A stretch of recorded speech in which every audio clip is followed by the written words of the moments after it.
कृष्ण भगवान के सर्वोच्च व्यक्तित्व हैं। कृष्ण सभी सुखों के स्रोत हैं और वे सभी कारणों के प्रमुख कारण हैं। कृष्ण हर उस चीज के स्वामी हैं जो चलती है और नहीं चलती है। कृष्ण हमारे मन या बुद्धि द्वारा कल्पना की जाने वाली किसी भी चीज से महान हैं। कृष्ण का कोई आदि, मध्य या अंत नहीं है। कृष्ण के रूप की कल्पना उनके अलावा कोई और नहीं कर सकता। अच्छे लोगों की कृष्ण परीक्षा बहुत लेता है, परंतु साथ नहीं छोड़ता, और बुरे लोगों को कृष्ण बहुत कुछ देता है, परंतु साथ नहीं देता। जिंदगी में दो लोगों का होना बहुत जरूरी है। एक कृष्ण जो ना लड़े फिर भी जीत पक्की कर दे, दूसरा कर्ण जो हार सामने हो फिर भी साथ ना छोड़े। तू करता वही है जो तू चाहता है, होता वही है जो मैं चाहता हूँ। तू वही कर जो मैं चाहता हूँ, फिर होगा वही जो तू चाहता है। रो पड़े कृष्णा ने कहा, मैंने तो सबकी सुनता हूँ, पर मेरा कौन सुनता है। इंसान गलत कार्य करते समय बाएं दाएं, आगे पीछे चारों तरफ देखता है, बस ऊपर देखना भूल जाता है। श्री कृष्ण कहते हैं कि जन्म लेने वाले के लिए मृत्यु उतनी ही निश्चित है जितना कि मृत होने वाले के लिए जन्म लेना। इसलिए जो अपरिहार्य है उस पर शोक मत करो। भरोसा अगर खुद पर रखो तो ताकत बन जाती है, और दूसरों पर रखो तो कमजोरी बन जाती है। आप कब सही थे इसे कोई याद नहीं रखता है, लेकिन तुम कब गलत थे इसे सब लोग याद रखते हैं। मैं किसी के भाग्य का निर्माण नहीं करता और न ही किसी के कर्मों के फल देता हूँ। मनुष्य कितना भी गोरा क्यों ना हो, परंतु उसकी परछाई सदैव काली होती है। मैं श्रेष्ठ हूँ यह आत्मविश्वास है, लेकिन सिर्फ मैं ही श्रेष्ठ हूँ यह अहंकार है। मैं सभी प्राणियों को समान रूप से देखता हूँ, ना कोई मुझे कम प्रिय है ना अधिक, लेकिन जो मेरी प्रेम पूर्वक आराधना करते हैं वो मेरे भीतर रहते हैं और मैं उनके जीवन में आता हूँ। तुम्हारा क्या गया जो तुम रोते हो? तुम क्या लाए थे जो तुमने खो दिया? तुमने क्या पैदा किया था जो नाश हो गया? न तुम कुछ लेकर आए जो लिया, यही से लिया जो दिया, यही पर दिया जो लिया, इसी ईश्वर से लिया जो दिया, इसी को दिया। यदि आप किसी के साथ मित्रता नहीं कर सकते हैं तो उसके साथ शत्रुता भी नहीं करना चाहिए। जो हुआ वह अच्छा हुआ, जो हो रहा है वह अच्छा हो रहा है, जो होगा वह भी अच्छा ही होगा। तुम भूत का पश्चाताप न करो, भविष्य की चिंता न करो, वर्तमान चल रहा है। राधा ने श्री कृष्ण से पूछा, प्यार का असली मतलब क्या होता है? श्री कृष्णा ने हंसकर कहा, जहाँ मतलब होता है वहाँ प्यार ही कहाँ होता है। मेरे भी कई जन्म हो चुके हैं, तुम्हारे भी कई जन्म हो चुके हैं, ना तो यह मेरा आखिरी जन्म है और ना यह तुम्हारा आखिरी जन्म है। प्रेम एक ऐसा अनुभव है जो मनुष्य को कभी परास्त नहीं होने देता, और घृणा एक ऐसा अनुभव है जो मनुष्य को कभी जीतने नहीं देता। श्री कृष्ण जी कहते हैं, जिस व्यक्ति को आपकी कद्र नहीं, उसके साथ खड़े रहने से अच्छा है आप अकेले रहे। परिवर्तन इस संसार का नियम है। कल जो किसी और का था आज वो तुम्हारा है, एवं कल वो किसी और का होगा। प्यार और तकदीर कभी साथ नहीं चलते, क्योंकि जो तकदीर में होते हैं उनसे कभी प्यार नहीं होता, और जिससे हमें प्यार हो जाता है वह तकदीर में नहीं होता। श्री कृष्ण कहते हैं, मनुष्य को जीवन में श्रेष्ठ बनने का प्रयास अवश्य करना चाहिए, परंतु जीवन में हमेशा उत्तम ही रहना चाहिए। हर कीमती चीज को उठाने के लिए झुकना ही पड़ता है। माँ और पिता का आशीर्वाद भी इनमें से एक है। अगर व्यक्ति शिक्षा से पहले संस्कार, व्यापार से पहले व्यवहार और भगवान से पहले माता पिता को पहचान ले तो जिंदगी में कभी कोई कठिनाई नहीं आएगी। स्वार्थ से रिश्ते बनाने की कितनी भी कोशिश करें वो कभी नहीं बनते हैं, और प्रेम से बने रिश्तों को कितना भी तोड़ने की कोशिश करें वो कभी नहीं टूटते। हर किसी के अंदर अपनी ताकत और अपनी कमजोरी होती है। मछली जंगल में नहीं दौड़ सकती और शेर पानी में राजा नहीं बन सकता, इसलिए अहमियत सभी को देनी चाहिए। श्री कृष्ण कहते हैं, एक बार माफ करके अच्छे बन जाओ, पर दोबारा उसी इंसान पर भरोसा करके बेवकूफ कभी न बनो। कभी भी स्वयं पर घमंड मत करना, पत्थर भी भारी होकर पानी में अपना वजूद खो देता है। हद से ज्यादा सीधा साधा होना भी ठीक नहीं, क्योंकि जंगल में सबसे पहले सीधे पेड़ों को काटा जाता है।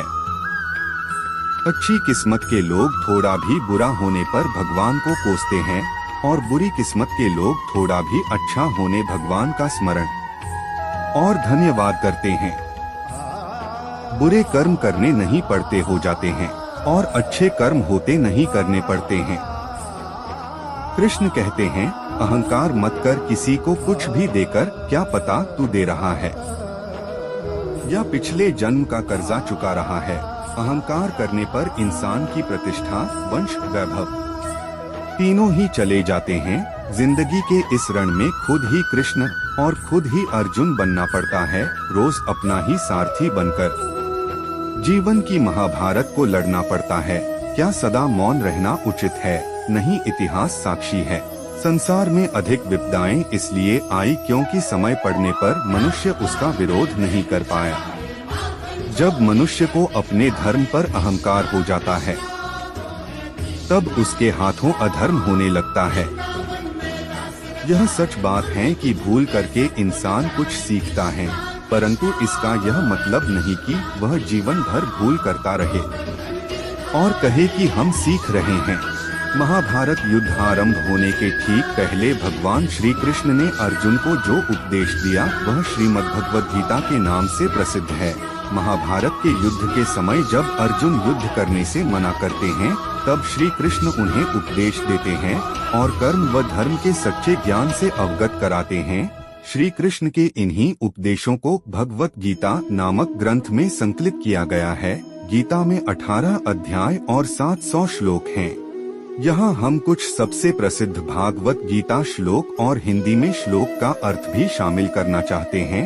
गीता अर्जुन और उनके मार्गदर्शक और सारथी कृष्ण के बीच एक वार्तालाप की कथा संरचना में स्थापित है।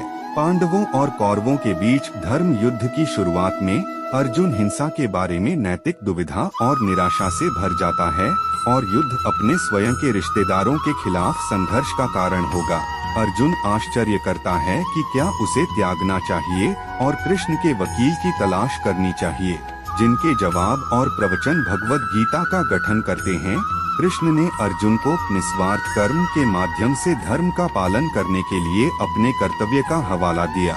कृष्ण अर्जुन संवाद आध्यात्मिक विषयों और विचारशील मुद्दों पर स्पर्श करने वाले आध्यात्मिक विषयों की एक विस्तृत श्रृंखला को कवर करते हैं, जो युद्ध अर्जुन के चेहरे से बहुत आगे जाते हैं।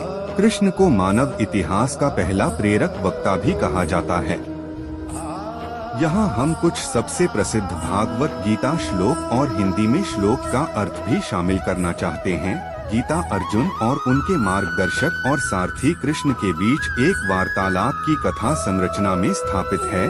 पांडवों और कौरवों के बीच धर्म युद्ध की शुरुआत में अर्जुन हिंसा के बारे में नैतिक दुविधा और निराशा से भर जाता है और युद्ध अपने स्वयं के रिश्तेदारों के खिलाफ संघर्ष का कारण होगा।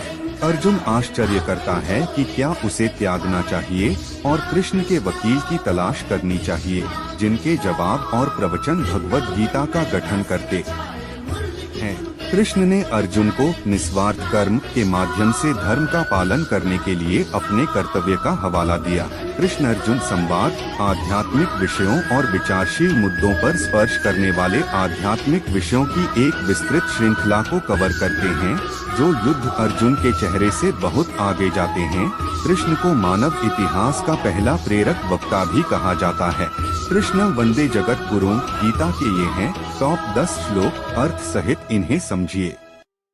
कहते हैं कलयुग में श्री कृष्ण का महात्म्य और बढ़ेगा। श्री कृष्ण सिर्फ कर्म करने की प्रेरणा देते हैं। उनके मुख से निकली गीता में काफी सारे श्लोक जीवन दर्शन का एहसास कराते हैं। दुनिया में सबसे अधिक आध्यात्मिक और दार्शनिक ग्रंथ गीता के श्लोक समुंदर से हमने टॉप 10 श्लोक चयनित किए हैं। आप उन्हें पढ़कर कृष्ण को और अधिक ढंग से समझ सकेंगे। कर्मण्येवाधिकारस्ते मा फलेषु कदाचन माँ कर्मफल हेतुर्भूर्मा ते संगोस्त्व कर्मणि। इसका अर्थ ये है, कर्म पर ही तुम्हारा अधिकार है, कर्म के फलों में कभी नहीं। इसलिए कर्म को फल के लिए मत करो, कर्तव्य कर्म करने में ही तेरा अधिकार है, फलों में कभी नहीं। आथतु कर्मफल का हेतु भी मत बन और तेरी अकर्मण्यता में भी आसक्ति न हो। हे कौन्तेय, और निश्चय करके युद्ध करो। हतो वा प्राप्यसि स्वर्गम जित्वा वा भोक्ष्यसे महीम्। तस्मात् उत्तिष्ठ कौन्तेय युद्धाय कृत निश्चय। इसका मतलब ये है, यदि तुम युद्ध में वीरगति को प्राप्त होते हो तो तुम्हें स्वर्ग मिलेगा, और यदि विजयी होते हो तो धरती का सुख पा जाओगे। इसलिए उठो हे कौन्तेय, और निश्चय करके युद्ध करो। कर्म में लीन रहा जाए। ध्यायतो विषयान् पुंसः संगस्तेषु जायते। संगात् संजायते कामः, कामात् क्रोधो भी जायते। इसका अर्थ है, विषय वस्तुओं के बारे में सोचते रहने से मनुष्य को उनसे आसक्ति हो जाती है। इससे उनमें कामना यानी इच्छा पैदा होती है, और कामनाओं में विघ्न आने से क्रोध की उत्पत्ति होती है। इसलिए कोशिश करें कि विषयाशक्ति से दूर रहते हुए कर्म में लीन रहा जाए। मनुष्य खुद अपना ही का नाश कर बैठता है।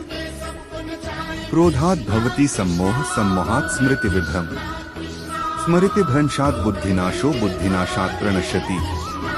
इसका मतलब है, क्रोध से मनुष्य की मति बुद्धि मारी जाती है, यानी मूढ़ हो जाती है, कुंद हो जाती है। इससे स्मृति भ्रमित हो जाती है। स्मृति भ्रम हो जाने से मनुष्य की बुद्धि नष्ट हो जाती है, और बुद्धि का नाश हो जाने पर मनुष्य खुद अपना ही का नाश कर बैठता है। मानव उसी का अनुसरण करने लग जाते हैं। यद्यदाचरति श्रेष्ठस्तत्तदेवेतरो जन, स यत् प्रमाणम कुरुते लोकस्तदनुवर्तते। इसका अर्थ है, श्रेष्ठ पुरुष जो जो आचरण यानी जो जो काम करते हैं, दूसरे मनुष्य आम इंसान भी वैसा ही आचरण वैसा ही काम करते हैं। श्रेष्ठ पुरुष जो प्रमाण या उदाहरण प्रस्तुत करते हैं, समस्त मानव समुदाय उसी का अनुसरण करने लग जाते हैं। आत्मा को न शस्त्र काट सकते हैं। नैन छिद्रन्ति शस्त्राणि नैन दहति पावक, न चैन क्लेद्यन्त्यापो न शोष्यति मारु।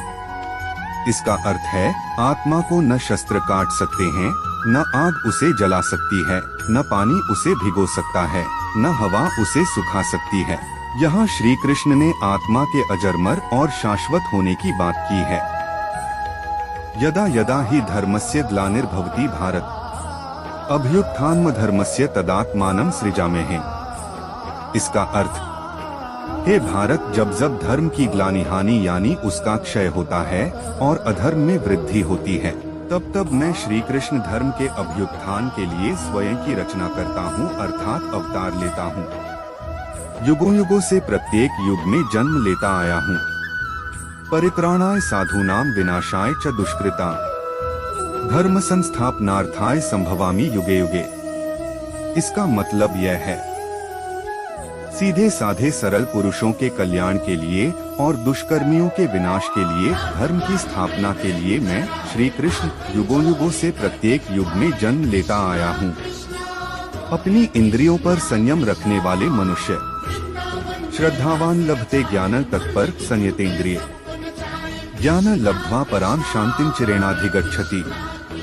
इसका अर्थ है, श्रद्धा रखने वाले मनुष्य, अपनी इंद्रियों पर संयम रखने वाले मनुष्य साधन पारायण हो अपनी तत्परता से ज्ञान प्राप्त करते हैं, फिर ज्ञान मिल जाने पर जल्द ही परम शांति को प्राप्त होते हैं।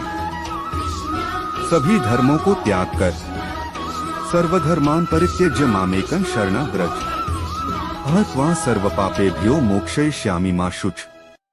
इसका अर्थ ये है, सभी धर्मों को त्याग कर अर्थात हर आश्रय को त्याग कर केवल मेरी शरण में आओ। मैं श्री कृष्ण तुम्हें सभी पापों से मुक्ति दिला दूंगा, इसलिए शोक मत करो।